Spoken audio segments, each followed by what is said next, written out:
Hey designers, welcome to the Virtually Unfiltered Designer Podcast. In a world full of perfectly curated portfolios and rigid industry rules, we're doing things a little differently here.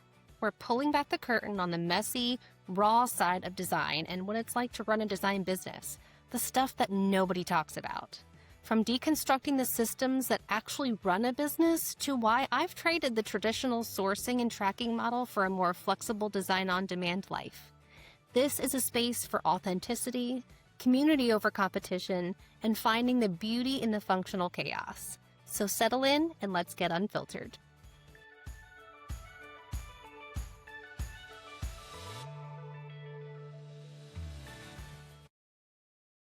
Okay, designers, we need to talk about High Point because if you've never been, you might think it's just this glamorous, perfectly curated week of showroom appointments and pretty things. And sure, there's that. That's part of it. But there's also so much more going on beneath the surface that nobody really talks about. So today, I'm giving you the full unfiltered recap of Spring 20 trends I loved, the lessons I learned, and the honest behind the scenes stuff that might actually change how you think about going. So let's set the scene. What even is High Point? So this is for my first timers and for the people who are like I was before last year, where High Point was like this goal that I had set. If I can just get established enough or make enough or whatever, like I'm going to High Point. But you don't really know what you're getting into until you get there and experience it. So for anyone who hasn't been or doesn't know anything about it, High Point Market happens twice a year in High Point, North Carolina. And it is genuinely like the largest home furnishing trade show in the world. We're talking like over 11 million square feet of showroom space. So it's a lot. It runs for 5 days. This spring, it was the 25th of April, and it draws tens of thousands of designers, retailers, industry professionals from all over the world. Now, here's the part that I want you to understand going into this. Market used to be primarily a buying trip. You go, you source, you write orders, you leave. But it's evolved into so much more than that. This spring, especially, the programming was packed with panels, workshops, educational sessions that were just as valuable as anything else I saw on the showroom floor. And I'll get into that in a little bit. But first, let's talk about the vibe because I want to be honest with you. So, the mood on the street and what nobody was talking about out loud is that if you've been paying attention to industry news over the last 6 months or so, you know it has been a little bit of a rough stretch.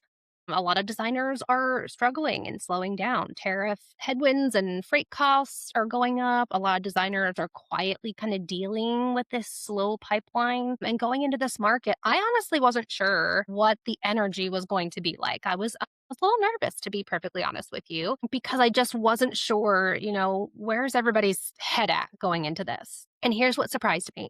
The mood on the streets and in the showrooms was actually more upbeat than it was last spring.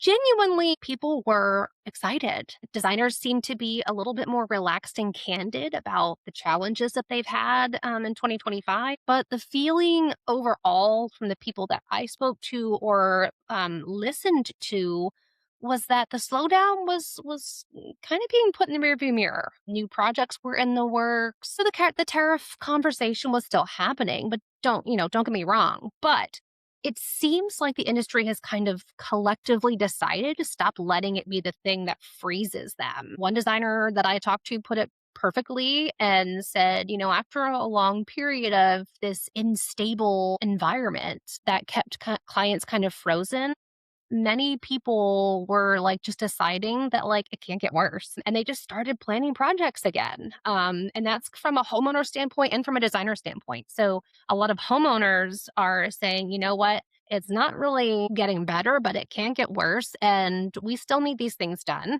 And designers are saying, you know what, we've already seen the bad and we're still here, we're still standing, so we're moving on. And honestly, that kind of energy was contagious, and I needed that. I needed to hear other designers being like, "Mm-mm, It's not taking me out. Like, I'm still here.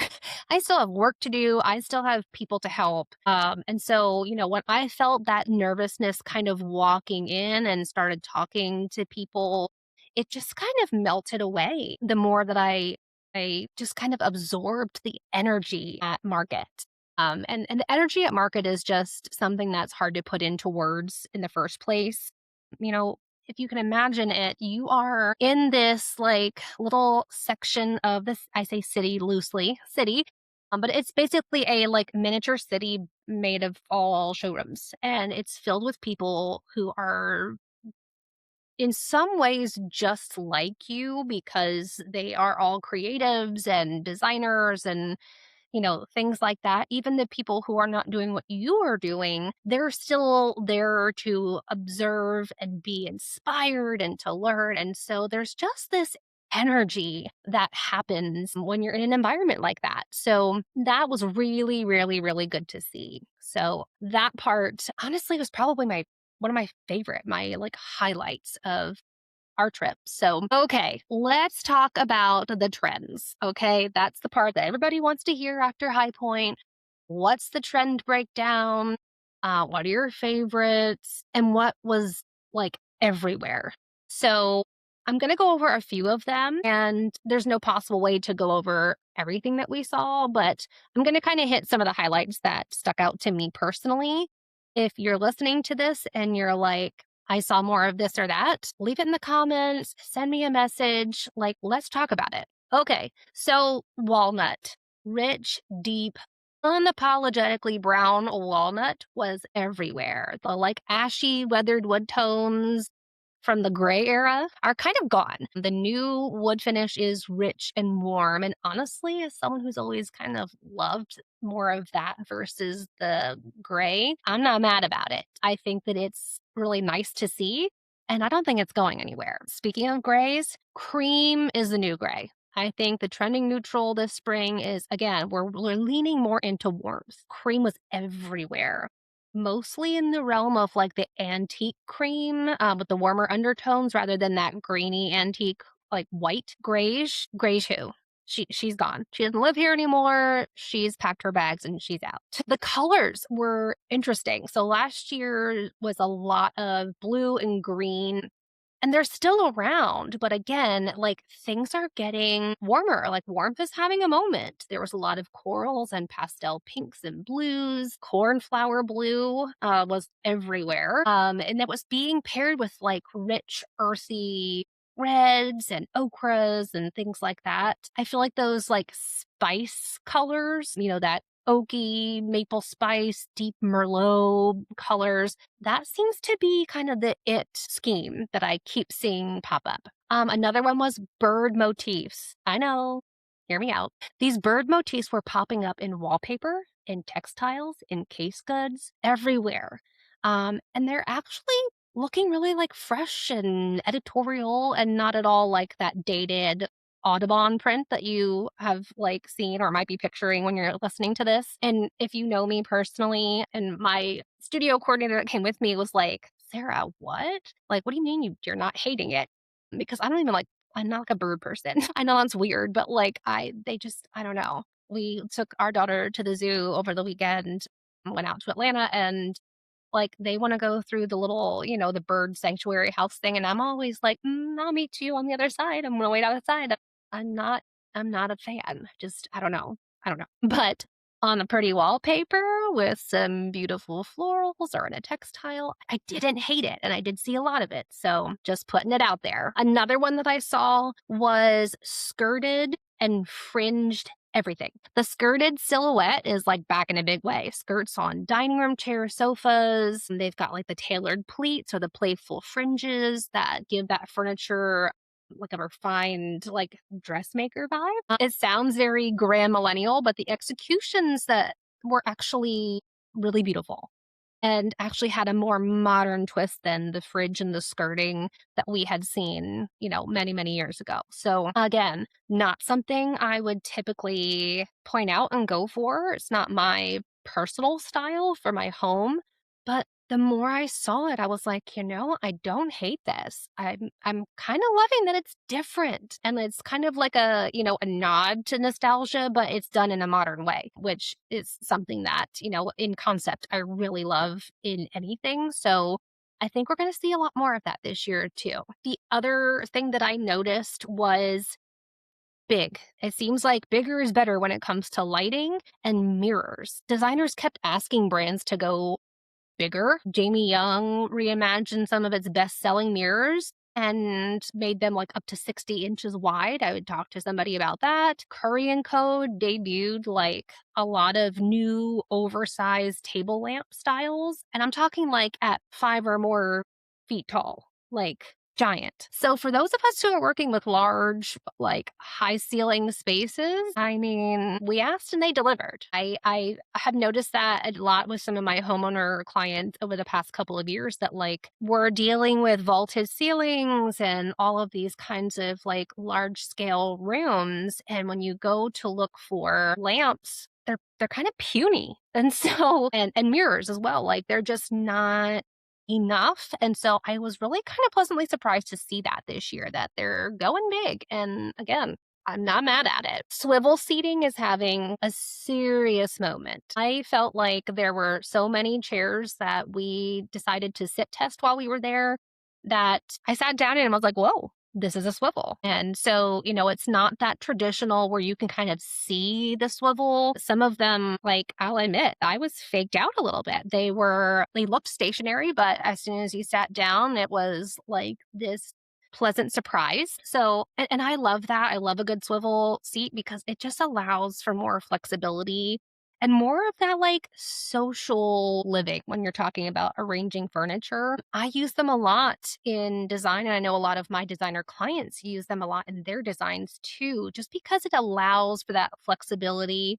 Um, and that conversational flow. And I think people are craving more of those things. People are craving more of that interaction, more of that slow down, more of that intentional living. And so this allows them to swivel towards the TV if they want to just veg out or have a family movie night, but it also allows them to turn and look people in the eye and speak with them and get to know them and connect with family members and put their phones down. So it was really nice to see that too. And then, of course, to round out a lot of the things that we saw, whether it was in a specific vendor that was marketing this or it was in a showroom highlighting other things, wallpaper was like once again the main event. It was everywhere. And we've been seeing this making like quite a comeback over the last couple of years. But now I'm seeing a lot more of not so subtle prints, but like large scale, like murals, oversized florals, bold geometric patterns. Heavily textured wall coverings. And it kind of feels a little bit more like architecture than wall covering. And I'm here for that. I love it. I think that it is such a great way to add color and personality and texture to a space. So everywhere we went, we saw it. And whether it was something I would like totally use in my house or not, it was like walking around like an art museum. Honestly, it was like an art installation everywhere we went. And I really, really loved that. So now, of course, there was some things that I saw a lot of that I was like, why? So this is the unfiltered part of the podcast that an ode to its name. The one that sticks out the most, because I don't want to be a negative Nancy. There are always things that I'm like, no, thank you. But the one that sticks out the most is what is up with these like round ball pillows. I don't know if you know what I'm talking about or if you've seen them, but they were all over the place and like they're hard, they're not comfortable. You can't really like lay on them. I don't know. I don't see anything practical about them and they just kind of look weird. Like to me, when I saw them, I was like, this just looks like my kid left like a squishmallow stuffy. If you have kids, you know what I'm talking about. Like they're those round, they're always like shaped like weird little animals and things. But that's what kind of reminded me of is like that looks like something that should have been put away, not displayed, and I just don't get it. They were on beds, they were on sofas, they were on chairs, they were in solids and patterns and all kinds of things, and I just don't get it. So that was my one. Let's skip that. I'm not really excited about that particular trip. So on that note, I want to talk about some of the things that no one talks about. Like, what is market really like? So this is the part where I want to get into kind of how it feels at market versus like what you're presented at line online or like in those highlight reels. I want to give you the real version. Okay. Like, this is the stuff that I wish I would have known before my first trip. And some of it I did. Some of it I had, some really great designer resources of people that were like, girl, pack comfortable shoes, things like that. And we'll get to that. But I just want to kind of give you like an insider's take on this, at least my take on this. So, first and foremost, it is physically exhausting. Nobody talks about how much walking is involved and like your feet are going to hurt. Your brain's going to be overstimulated by day two.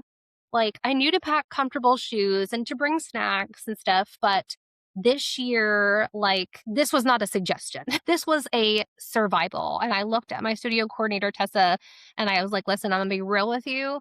Last year, like, I'm pretty sure that I didn't absorb all of the things that I was able to see and hear because I was just so freaking tired. So I built in like intentional breaks. Like, we stopped and sat down and had like a meal for lunch. We took breaks. We hydrated. And it made a huge difference. I also did not like I was not there from the time the showrooms open until they closed. Like, I decided this time I'm going to take more days and make the days a little bit shorter because then I could go back to our Airbnb and just kind of review the day, take notes on things that really stuck out to me, all of that. So just keep in mind, if you have not been there before, or if you have and you are like, that wasn't what I expected because I was so exhausted, there is a better way.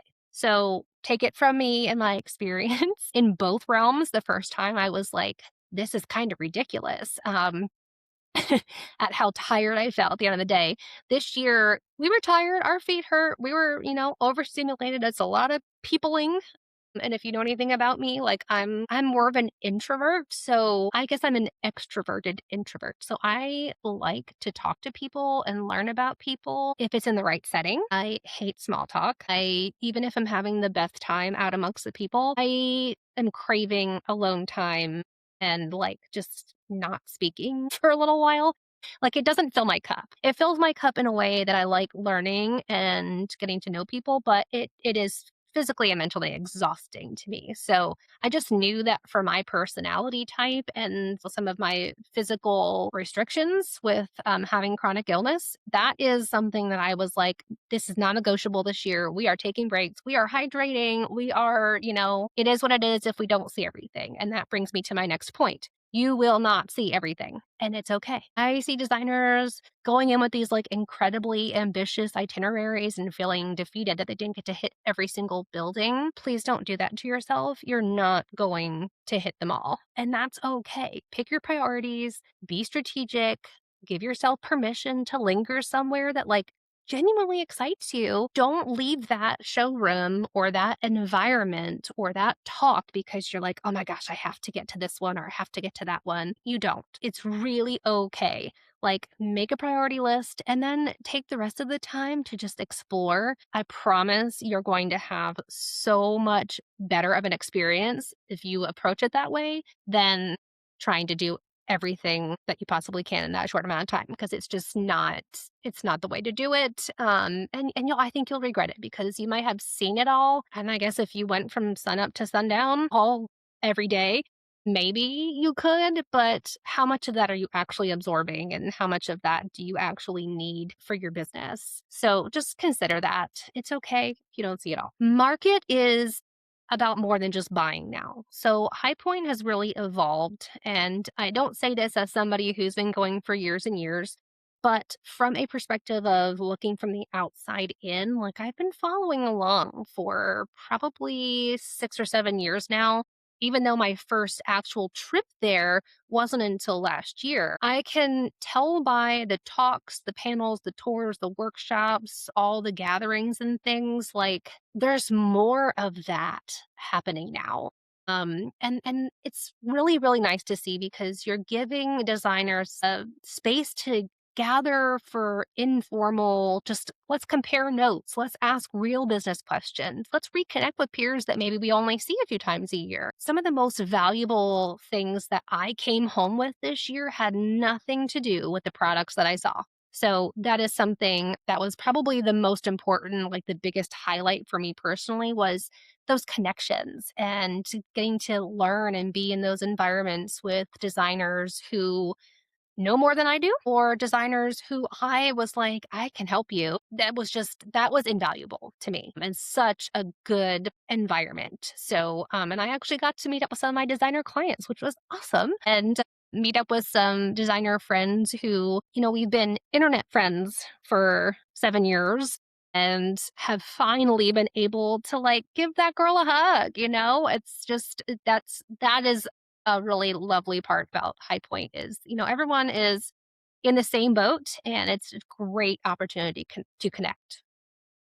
One of the other things too that I want to make sure that we talk about is it's the conversations in the hallways. Like that's where the magic is happening. Some of the best little nuggets I got on this trip were not from like a formal panel. They were from a 5-minute conversation with another designer while we're waiting for the elevator or sitting next to somebody at lunch or in line for a little prosecco because you need to do that too. Like, don't underestimate those moments. If you have the opportunity to go to High Point, like, don't over focus on the panels and the formal appointments. Pay attention in the hallways, in the elevators, in the lines for lunch, because that's where some of the most magical things happen. That's where you can really connect with people and learn so much more than you would in some of the other environments. So, but to that note, I really want to make sure that I do highlight that the educational of the programming, the panels that were going on this spring, even though I didn't get to a ton of them, they were genuinely good sessions. A lot of these sessions was like everything about AI applications in like design and trade to pricing to client alignment, business structuring. There was topics like, the cost of the wrong client, the profitable studio, things like that. And it was genuinely useful information. I am somebody who I prefer panels because I've always been somebody who likes hearing different perspectives. So I like that when you have a panel, especially ones where we've got, a group of 3 to 5 strong women that are going to share their opinions and their experiences. I am like a little sponge in that room. The energy shifts and it's different. And there's just so much to learn from just listening. So, and quite frankly, if you're going to give me a glass of Prosecco and a chance to rest my feet in a comfy showroom chair while I get to learn, sign me up. Right. So those were some of the behind the scenes moments that I really enjoyed. So what did I take home from High Point this year? What are some practical takeaways? And I'm going to go through a list and just kind of rapid fire them. Okay. So, what does this all mean for you practically, whether you were there or not? So, first one is warm up your palate. If your go to recommendations have been leaning cool and gray and all of that kind of stuff, it's time to revisit that. Cream, walnut, coral, moody greens. Warmth is winning right now. It is having an absolute moment, and your clients are going to start asking for it, whether you bring it up or not. We're going to start seeing that clients are still using all of the Pinterest pictures and the Instagram pictures to come to you with their inspiration. So if that's not your jam, wrap your head around it. It's coming, it's here, it's staying. Number 2, scale up your thinking. These oversized mirrors and statement lights and large scale wallpaper, like the industry is kind of pushing this in a clearer forward motion. And it's really looking like bigger and bolder. Sorry, is it's winning. It's what we're seeing. So I think we're going to see a lot of clients coming to us looking for that big, bold look. Number 3, embrace the collected look. One of the biggest takeaways from High Point this spring is that design is becoming more personal and comfortable and collected than we've seen before. So we didn't see a lot of matchy-matchy showroom stuff. Clients are looking to mix eras and textures and tell stories. And this is something that I've been doing for a long time. So I am really happy to see that everybody else is, it's catching on. Lean into that with your design presentations moving forward. I think that you're going to see more and more clients coming to you and saying, I don't want it to look perfect. I want it to look like me. So, number 4, if you have not been to market, start planning right now. High Point is where you're going to see all the trends and all the things, and where you're going to have these connections that we talked about. But if you want to get a good place to stay close by, and even just to understand the scale of what you're walking into, start planning now. It happens in the spring and the fall. So we're already I'm recording this the first week of May. So, October's not that far away. So, if you're planning on going in the fall, I will just be completely honest with you. A lot of the close hotels are probably already booked, but start looking. Look for Airbnbs, VRBOs, share it with a designer buddy, start planning now. And then the last part that I want to leave you with is the design community. That sense of community is not just a nice idea, it's a business strategy. The fact that an entire panel at Market was dedicated to this topic tells you everything you need to know. But your peers are not your competition. This is an ecosystem, if you will. These people that you surround yourself with in this business, that community that you build, that can make or break you. And to be completely unfiltered with you, the people who are still looking at this as, competition rather than community over competition. I know that's a buzzword kind of phrase, community over competition, but it's true. If you're not prioritizing community and you're still looking at things as competition, you're going to be left behind, because let me tell you something, the community at High Point and in this industry is incredible. There are a lot of people out there doing big things and willing to help you do the same. So, obviously, if you've been around, if you don't, that is literally my whole existence in this industry at this point, because my business has evolved so much, is that I want to be a part of your community. I want to be your business partner. I want to be someone you trust to come in and help you with your business and help you just work through the stuff that you can so easily get into the weeds with. And so there is just such a sense of community that comes with that. And the growth that is possible when you allow for community is just, that makes my heart sing. So please, if you take nothing else from this podcast episode, walk away with that. Build your community, lean into that, and be a part of it. Share it. All right. That is my High Point Spring 2026 recap, the trends, the tea, and the things that nobody puts in the highlight reel. I hope this gave you a little bit of that market energy, even if you were not there in person. If you went to market this spring, I would love to hear what you saw and what stuck with you. Come find me on social media at Pence Creative, and let's keep the conversation going. If this is your first time tuning in, welcome. This is exactly what we do here, real talk, real advice, and a little bit of peek behind the curtain at what it's actually like to run a design business today. Thanks for hanging out for another Unfiltered episode. My goal is always to leave you feeling a little less overwhelmed and a lot more empowered to run your business your way. Until next time.